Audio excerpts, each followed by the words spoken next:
प्रिय विद्यार्थियों नमस्कार। पहल हिंदी की ऑनलाइन शिक्षण व्यवस्था में आप सबका हार्दिक अभिनंदन स्वागत। हिंदी व्याकरण में व्याकरण का जो दूसरा भाग है शब्द विचार, उसका हम अध्ययन कर रहे हैं। आज के प्रकरण को हम प्रारंभ करें इससे पूर्व एक प्रश्न हमारे सामने आता है कि व्यक्तियों के नाम, वस्तुओं के नाम, स्थानों के नाम, उनके गुण, उनके धर्म, स्वभाव, अवस्था या भाव को व्याकरण की भाषा में किस नाम से जाना जाता है। तो आप सब इसका उत्तर पूर्व में जान चुके हैं, इसलिए सहज भाव से आपका उत्तर आएगा कि ऐसे शब्दों को संज्ञा शब्द कहते हैं। लेकिन ये जो संज्ञा शब्द हैं, व्यक्तियों के नाम है, वस्तुओं के नाम है, स्थानों के नाम है, इन नामों का प्रयोग की दृष्टि से या स्मरण की दृष्टि से कितने भागों में विभाजन किया गया है। तो इस प्रश्न का उत्तर है कि इन प्रकार के शब्दों को 3 भागों में बांटा गया है और उन 3 भागों को संज्ञा शब्दों के भेद इस नाम से व्याकरण में हम पढ़ते हैं। तो आज का हमारा जो प्रकरण है वह है संज्ञा शब्दों के भेद या संज्ञा शब्दों के प्रकार। हिंदी व्याकरण में संज्ञा शब्दों को 3 प्रमुख भागों में बांटा गया है।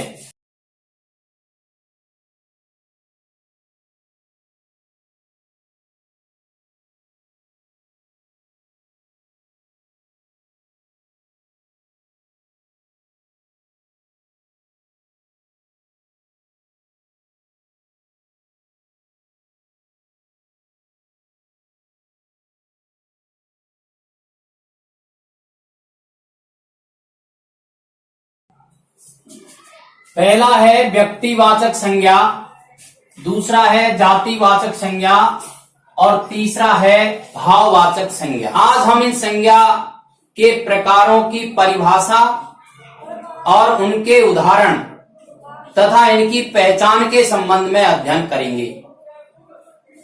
पहला है व्यक्तिवाचक संज्ञा। व्यक्ति शब्द सुनते ही और हमारा ध्यान एक जगह केंद्रित हो जाता है। व्यक्ति यानी कोई एक विशेष, तो इसकी परिभाषा भी इसी प्रकार की है। जिन संज्ञा शब्दों से किसी व्यक्ति, वस्तु, स्थान, विशेष का बोध होता है उन्हें व्यक्तिवाचक संज्ञा कहते हैं। विशेष व्यक्ति, विशेष वस्तु, विशेष स्थान का बोध कराने वाले शब्दों को, जिन शब्दों को सुनने से या पढ़ने से और हमारे मन की उत्कंठा खत्म हो जाती है, हमारे मन का भ्रम खत्म हो जाता है, प्रश्न खत्म हो जाता है, केवल हमारा ध्यान वो जो हमने नाम सुना है उस नाम पर केंद्रित हो जाता है या हमारे ध्यान में केवल उसी का चित्र स्पष्ट हो जाता है। इस प्रकार के शब्दों को व्यक्तिवाचक संज्ञा कहते हैं। ये व्यक्तिवाचक संज्ञा, व्यक्ति का अर्थ यहां केवल मनुष्य से नहीं है।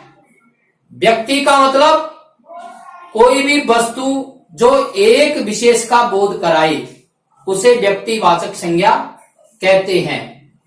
जैसे राम, रामायण, जोधपुर। राम का नाम सुनते ही हमारा ध्यान एक जगह केंद्रित हो जाता है। केवल राम बोला है, इसका अर्थ है दशरथ के पुत्र राम। यदि किसी वाक्य में राम का प्रयोग हुआ है, इसका मतलब है किसी व्यक्ति का नाम है। ऐसे रामायण सुनते ही और हमारे ध्यान में आ जाता है कि रामायण हमारा एक शास्त्र है। जोधपुर एक नगर का नाम है। इस प्रकार के शब्दों को व्यक्तिवाचक संज्ञा कहते हैं। ये कुछ विशेष हैं, जैसे नगरों के नाम, ये व्यक्तिवाचक संज्ञा में आएगा। पुस्तकों के नाम,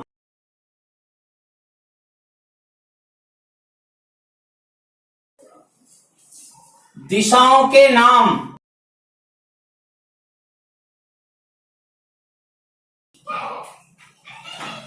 गृहों के नाम,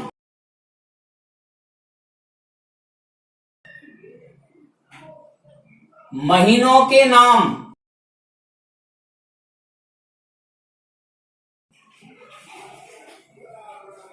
दिनों के नाम, अन्य और भी नाम हो सकते हैं। ये विशेष हैं, संसार में अपने प्रकार के एक हैं, इसलिए इस प्रकार के शब्दों को व्यक्तिवाचक संज्ञा कहते हैं। आपको विशेष ध्यान रखना है। दूसरा प्रकार है जातिवाचक संज्ञा। यहां जाति शब्द का जो अर्थ है वो समूह से है। जाति यानी समूह, जो शब्द एक प्रकार के समस्त समूह का बोध कराते हैं, उन्हें जातिवाचक संज्ञा कहते हैं। जैसे यहां उदाहरण भी दिया है, मनुष्य एक जाति विशेष का नाम है, पंडित एक जाति का नाम है, कवि एक जाति का नाम है। उस प्रकार का काम करने वाले समस्त व्यक्ति उसके अंदर आ जाते हैं। कुर्सी उस प्रकार की आकृति वाली वस्तु, या फिर वो प्लास्टिक की है, लोहे की है, लकड़ी की है, लेकिन कुर्सी नाम आते ही जब तक उसका विशेष नाम नहीं लिया जाएगा तब तक वह समस्त समूह का बोध कराती है। इस प्रकार के शब्दों को और जातिवाचक संज्ञा के अंदर रखते हैं। यहां देखिए आप, नगरों के नाम ये व्यक्तिवाचक संज्ञा है, लेकिन नगर यदि बोला जाए तो ये जातिवाचक संज्ञा है। पुस्तकों के नाम,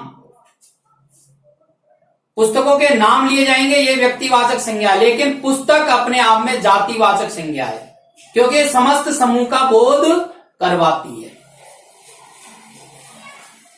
दिशाओं के नाम, पूरब, पश्चिम, उत्तर, दक्षिण, ये नाम जब बोले जाएंगे तो व्यक्तिवाचक संज्ञाएं हैं, लेकिन दिशाएं ये जातिवाचक संज्ञा है, क्योंकि इसमें चारों या छहों या 10 दिशाओं का बोध होगा, इससे समूह का बोध होगा। इसलिए गृहों के नाम, गृहों का सारा समूह यदि उसमें आएगा तो गृह अपने आप में जातिवाचक संज्ञा है। ऐसे एक प्रकार के व्यक्ति, वस्तु, स्थान के समस्त समूह का बोध कराते हैं, ऐसे शब्दों को जातिवाचक संज्ञा कहते हैं। भाववाचक संज्ञा, भाव शब्द का अर्थ यहां तात्पर्य है, मतलब जिसका सीधा सीधा अर्थ ग्रहण न करके और भाव ग्रहण किया जाए, इस प्रकार के शब्दों को भाववाचक संज्ञा कहते हैं। इसमें क्या होता है, भाववाचक संज्ञा में किसी व्यक्ति, वस्तु, स्थान के गुण, दोष, धर्म, अवस्था, इनका बोध होता है। इस प्रकार के शब्दों को भाववाचक संज्ञा कहते हैं। जैसे चढ़ाई, ये भाववाचक संज्ञा है। चढ़ाई का अर्थ, चढ़ाई का मतलब, ये भाव है। गर्मी, ये भाव है, दिखाई नहीं देती ये चीजें, इनको समझना पड़ता है या अनुभव करना पड़ता है। सुगंध, अब आप सुगंध को देख नहीं सकते, अनुभव कर सकते। तो ऐसे नाम या ऐसे शब्द जिनसे व्यक्ति, वस्तु, स्थान के गुण, दोष, धर्म, स्वभाव, अवस्था आदि का बोध होता है उन्हें भाववाचक संज्ञा कहते हैं, और समस्त समूह का बोध होता है उसे जातिवाचक संज्ञा कहते हैं। अब मैंने आपकी सुविधा की दृष्टि से और इन तीनों प्रकार की संज्ञाओं की परिभाषा और इनके उदाहरण यहां लिखे हैं। आप इसका स्क्रीनशॉट ले लें, कम से कम 2 बार इसको पढ़ें, और शिक्षण के अन्य वीडियो आपके पास आते रहें, इसके लिए आप इसे सब्सक्राइब करें। धन्यवाद।